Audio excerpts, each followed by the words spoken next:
Hello guys. तो आज हम लोग देखने जा रहे हैं ट्यूमर मार्कर क्या होता है, इससे क्या किस तरह से क्वेश्चंस आते हैं, पहले इसके बारे में हम लोग देख लेते हैं, फिर ये पढ़ने में मज़ा आएगा। ठीक है। तो जैसे उसमें क्वेश्चन में कोई भी कम्पिटिटिव एग्जाम में क्वेश्चन इस तरह से आता है। मैंने बहुत ऑब्जर्वेशंस करने के बाद आप लोग को केवल केवल कम्पिटिटिव एग्जाम्स के लिए वीडियो है, प्लस में थ्योरी भी आप इससे लिख सकते हैं, लेकिन थ्योरी के लिए आपको खुद से लिखने की प्रैक्टिस करना पड़ेगा। ये हमारे हैं जो भी जितने भी एग्जाम्स होते हैं कम्पिटिटिव एग्जाम्स उसके लिए हैं। तो इसमें क्वेश्चन ऐसा आता है कि ब्रेस्ट ब्रेस्ट ट्यूमर मार्कर कौन सा है। तो उसमें ऑप्शंस में आता है CA 15.3, कुछ भी दे देगा, CA 125। CA का मतलब क्या होता है? Cancer antigen. ठीक है, कैंसर एंटीजन, या तो इसको हम लोग बोल सकते हैं कार्सिनोमा एंटीजन। CA मतलब क्या होता है? Carcinoma antigen 15.3। तो ये 15.3 जो है वो स्पेशल एक साइट के लिए है, स्पेशल साइट के लिए CA 15.3 है। तो इसी तरह से कुछ भी आ सकता है। पेनक्रियाज के लिए कौन सा है? पेनक्रियाज, हमारा पेनक्रियाज है, उसके लिए कौन सा है, कौन सा ट्यूमर मार्कर है? ओवेरियन के लिए कौन सा ट्यूमर मार्कर है? तो इस तरह से क्वेश्चंस आते हैं। इसमें इसी क्वेश्चन मिलेगा, या तो सीधा दे देगा, इसमें अलग से दे देगा CA 125। अगर हमारा पॉजिटिव आया तो ये कौन सा कहाँ पे कैंसर का इंडिकेट करेगा? तो CA 125 कहाँ का करेगा? तो ओवेरियन इसका आंसर होगा। ठीक है। तो इसके बारे में देखो, कैंसर का पता करने का दो तरीका होता है। वैसे तो बहुत तरीके होते हैं, लेकिन मोस्टली जो हम लोग यूज करते हैं, एक तो हम लोग बायोप्सी करते हैं। तो बायोप्सी में हम लोग को अगर प्रोमिनेंट दिख रहा है कैंसर, बाहर में अगर कैंसर दिख रहा है, तो हम लोग उसमें सेल को देख लेते हैं। लेकिन अगर हम लोग को बाहर नहीं दिख रहा है, बट बहुत टाइम से अगर कोई जगह पे घाव है, ठीक है, तो पता नहीं चल पा रहा है वो कैंसर है कि क्या चीज़ है, तो उसके लिए हम लोग एक तो बायोप्सी कर सकते हैं, एक तो हम लोग ब्लड टेस्ट कर सकते हैं। ब्लड में सीरम ले सकते हैं। तो सीरम में क्या होता है, अगर ब्रेस्ट में है कैंसर, तो वहाँ का जो स्पेसिफिक एंटीजन है वो हमारा ब्लड में शो होगा। ठीक है, हमारा सीरम में शो होगा। तो उस तरह से हम लोग पता करते हैं। तो ये जो ट्यूमर मार्कर है वो सीरम के लिए है। ठीक है। तो देख लेते हैं कैंसर कहाँ कहाँ हो सकता है और कहाँ कहाँ वाले हम लोग को पढ़ना इंपॉर्टेंट है, उसका नाम क्या है। ठीक है। तो सबसे पहले देख लीजिए, एक हमारा ब्रेस्ट में हो सकता है, ठीक है, ओवरी में हो सकता है, प्रोस्टेट ग्लैंड में हो सकता है, गैस्ट्रिक में हो सकता है, पेनक्रियाज में हो सकता है, लंग्स में हो सकता है। ये 5-6 चीज़ जो है, इसी से ज़्यादातर क्वेश्चंस बनते हैं। तो हम लोग देख लेते हैं कि CA का मतलब क्या हुआ। हमारा ब्रेस्ट के बारे में सबसे पहले चर्चा करते हैं। ठीक है, ब्रेस्ट के बारे में सबसे पहले चर्चा करते हैं। तो ब्रेस्ट के अंदर में अगर हमारे ब्लड के अंदर CA 15.3 आया, तो वो हमारा ब्रेस्ट का कैंसर शो करेगा। ओवेरियन के लिए हमारे पास CA 125, पहले CA वाला सब याद कर लो, 125 ये चीज़ हो जाएगा। ठीक है। अगर प्रोस्टेट के लिए है, अगर प्रोस्टेट में कैंसर है, तो हमारा पॉजिटिव क्या आएगा? PSA मतलब प्रोस्टेट स्पेसिफिक एंटीजन। इसका टेस्ट हम लोग करेंगे, या तो ये पॉजिटिव आएगा। ठीक है। हाँ, तो इस तरह से भी होता है कि किसी को अगर प्रोस्टेट, किसी को अगर यूरिनरी ट्रैक में कुछ प्रॉब्लम लग रहा है, बहुत दिन से पेन हो रहा है, पस वगैरह कुछ निकल रहा है, या तो फिर उसमें स्वेलिंग आ रहा है, तो उसके अंदर हम लोग केवल पहले हम लोग सीरम लेंगे और प्रोस्टेट स्पेसिफिक एंटीजन टेस्ट लगाएंगे। ठीक है। तो इसमें ये अगर पॉजिटिव है तो समझ जाएंगे कि प्रोस्टेट के लिए है।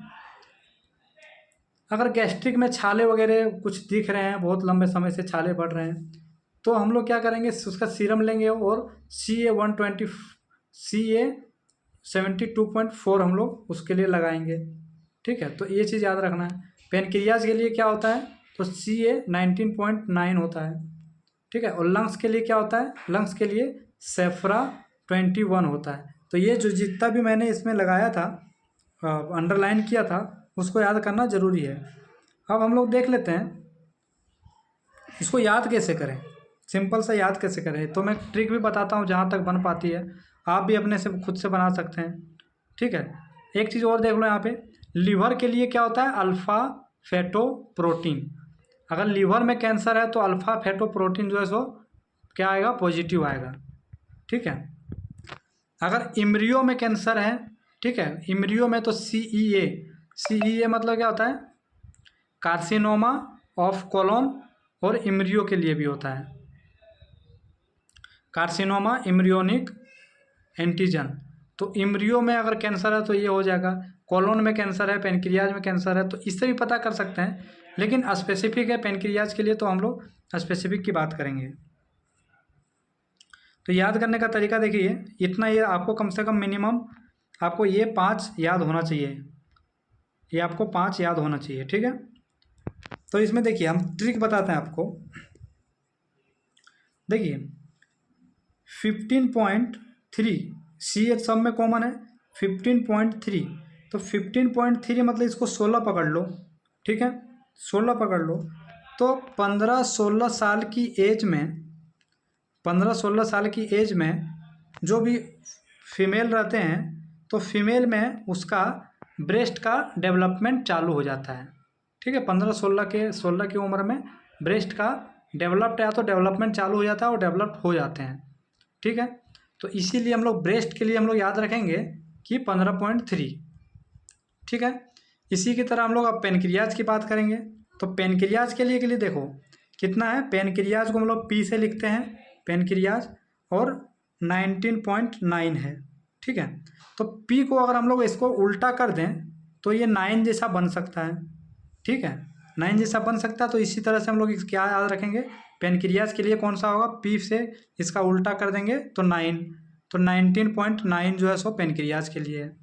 ठीक है, ऑप्शन में ऐसा आएगा 19.9 है, तो पेनक्रियाज जैसे हम लोग देखेंगे वैसे क्या करेंगे, देखेंगे उल्टा P, मतलब ये हमारा पेनक्रियाज के लिए 19.9 है, CA 19.9 पेनक्रियाज के लिए हो गया। अब हम लोग बात करेंगे ओवेरियन के लिए। ठीक है, ओवेरियन कार्सिनोमा। तो देखिए ओवेरियन कार्सिनोमा में मोस्ट कॉमन जो कार्सिनोमा होता है ना, ज़्यादातर वो ओवेरियन होता है। ठीक है, तो ओवेरियन में सबसे बड़ा, सबसे ज़्यादा होता है, मतलब सबसे बड़ा जो नंबर होगा वो ओवेरियन के लिए रख दो आप, तो CA 125। ठीक है, तो CA 125 किसके लिए है, ओवेरियन कार्सिनोमा के लिए। ओवरी का सबसे ज़्यादा कार्सिनोमा पाया जाता है, ज़्यादा कैंसर्स होते हैं। तो ज़्यादातर वो भी और भी जैसे हमारे लैब में सबसे ज़्यादा जो टेस्ट आते हैं वो CA 125 ही आते हैं। एक CA 125 आता है, एक CA 15.3 आते हैं, एक गैस्ट्रिक और पेनक्रियाज वाले बहुत कम आते हैं, और एक सेफ्रा 21.1 आते हैं। ठीक है, ज़्यादातर इस यहाँ पे कैंसर होने के ज़्यादा चांस होते हैं। ठीक है, तो इस तरह से आप याद रख लिए कि CA 125 मतलब सबसे बड़ा है और नंबर है, तो सबसे ज़्यादा किस में होता है, ओवेरियन में होता है। ठीक है, अब हम लोग बात करेंगे, अब इसमें क्या बच गया, सेफ्रा 21.1। अब 21.1 सेफ्रा को कैसे याद रखोगे आप। ठीक है, तो इसमें कुछ ऐसा कॉम्बिनेशन नहीं मिल रहा है, तो इसको आप रहने दो अभी फ़िलहाल में।